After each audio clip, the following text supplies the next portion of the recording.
ஏரோது மன்னன். இயேசு பிறந்த காலத்தில் யூதேயாவை ஆண்டு வந்தவன் ஏரோது மன்னன்.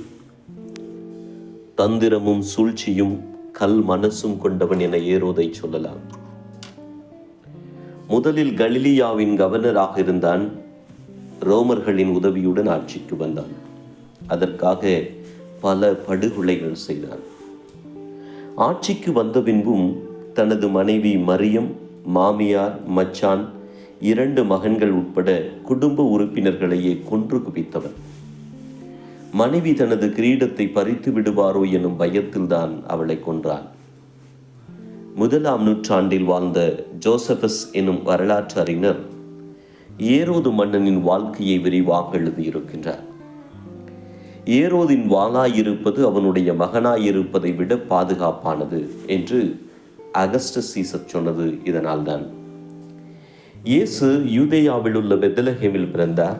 அப்போது வானத்தில் ஒரு ஸ்பெஷல் நட்சத்திரம் தோன்றியது. வானியல் அறிஞர்கள் அந்த விண்மீனை கண்டதும் வியந்தார்கள். இந்த விண்மீன் ஒரு மாபெரும் தலைவர் தோன்றியதன் அடையாளம் என்பதை அவர்கள் அறிந்தார்கள். விண்மீன் இருக்கும் திசை நோக்கி நடந்தார்கள். விண்மீன் அவர்களுக்கு முன்னால் சென்றது. அது எருசலேம் நோக்கி நகர்ந்தது. ஞானிகள் ஏரோது மன்னனின் அரண்மனையில் நுழைந்தார்கள்.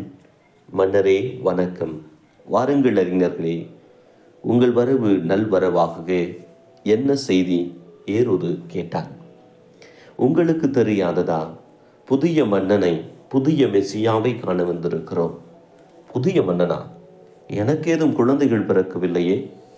மன்னரே, விண்மீன் வானத்தில் தோன்றியது. உமது நாட்டுக்கு எங்களை கொண்டு வந்தது. அரசன் பிறந்திருப்பது உண்மை.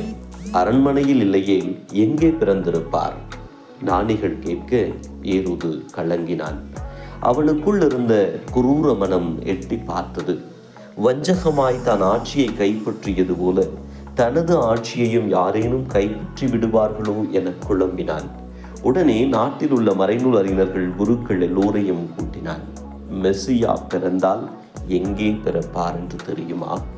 நமது அரண்மனையில் பிறக்காவிட்டால் பெத்லகேமில் பிறக்க வாய்ப்புண்டு. காரணம், யூதா நாட்டு பெத்லகேமே, யூதாவின் ஆட்சி மையங்களில் நீ சிறியதே இல்லை. ஏனெனில் என் மக்களாகிய இஸ்ரேலை ஆயிரென ஆள்பவர் ஒருவர் உன்னிலிருந்தே தோன்றுவார் என முன்னமே மீகா இறைவாக்கினர் சொல்லி இருக்கிறார் என்றனர். ஏரோதின் மனதில் சதுரங்கம் நகர்ந்தது. அவன் ஞானிகளை தனியே அழைத்து விஷயமெல்லாம் கேட்டு தெரிந்து கொண்டான். நீங்கள் போய் அவரை வணங்குங்கள், பின்பு வந்து எனக்கு சொல்லுங்கள், நானும் வணங்குவேன் என்றான். ஞானிகள் கிளம்பினர். அவர்களுக்கு முன்னால் நடந்து வந்த விண்மீன் ஒரு தொழுவத்தின் மேல் வந்து நின்றது. உள்ளே மரியா குழந்தை இயேசுவை கைகளில் ஏந்தியபடி இருந்தார்.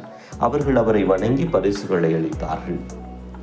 பயண களைப்பும் ஆனந்த கழிப்பும் ஆக இரவில் தூங்கிய ஞானிகளுக்கு கனவில் தோன்றுகிறார் தேவதூதன். ஏரோதிடம் போய் குழந்தையை குறித்து பேச வேண்டாம், வேறு வழியாக நாடு திரும்புங்கள் என்கிறார் அந்த தூதன். அவர்கள் அப்படியே செய்கிறார்கள். தூதன் இயேசுவின் தந்தை யோசேப்பின் கனவிலும் தோன்றுகிறார். நீர் குழந்தையை எடுத்துக்கொண்டு எகிப்துக்கு செல்லும், ஏரோது குழந்தையை கொல்ல தேடுவான் என்றார். யோசேப்பு இரவோடு இரவாக இடத்தை காலி செய்துவிட்டு எகிப்துக்கு போனார். அரண்மனையில் ஏரோது ஞானிகள் வருகைக்காய் காத்திருக்கிறார்.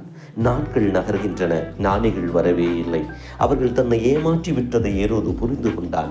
தனது அரச பதவி பறிபோய்விடும் எனும் கவலை இப்போது அவனுக்கு வலுப்பட்டது. யாரங்கே? வீரர்களை திரட்டுங்கள். பெத்லகேம் மற்றும் அதன் சுற்றுப்புறம் எங்கும் உள்ள குழந்தைகளில் 2 வயதுக்குட்பட்ட அனைத்து ஆண் குழந்தைகளையும் கொல்லுங்கள் என்று ஆணையிட்டான். இயேசு விண்ணக அரசர் என்பதை ஏரோது உணரவில்லை. வயதான ஏரோது இன்னும் அரியணையை இறுக பிடித்திருந்தான். மனதை கல்லாக்கி கொண்டு பச்சிலம் பாலகர்களை கொன்று குவித்தான் ஏரோது. நாட்கள் சென்றன. ஏரோது மன்னனுக்கு நோய் வந்தது. பச்சிலம் குழந்தைகளை கொன்ற பாவமும் அதனால் எழுந்த சாபமுமா தெரியாது. நோயின் வழியினால் துடித்தான். கடைசியில் தற்கொலை செய்து கொண்டான் என்கிறது 12ஆம் நூற்றாண்டில் எழுதப்பட்ட எட்வைன் குறிப்புகள். இறைவனின் திட்டத்தை மனிதனால் தடுக்க முடியாது எனும் உண்மையையும், வார்த்தையாகிய விண்மீனை தொடர்ந்து நடந்தால் இயேசுவை அடையலாம் எனும் உண்மையும் ஏரோதின் வாழ்க்கை நமக்கு சொல்லும் பாடங்களாகும்.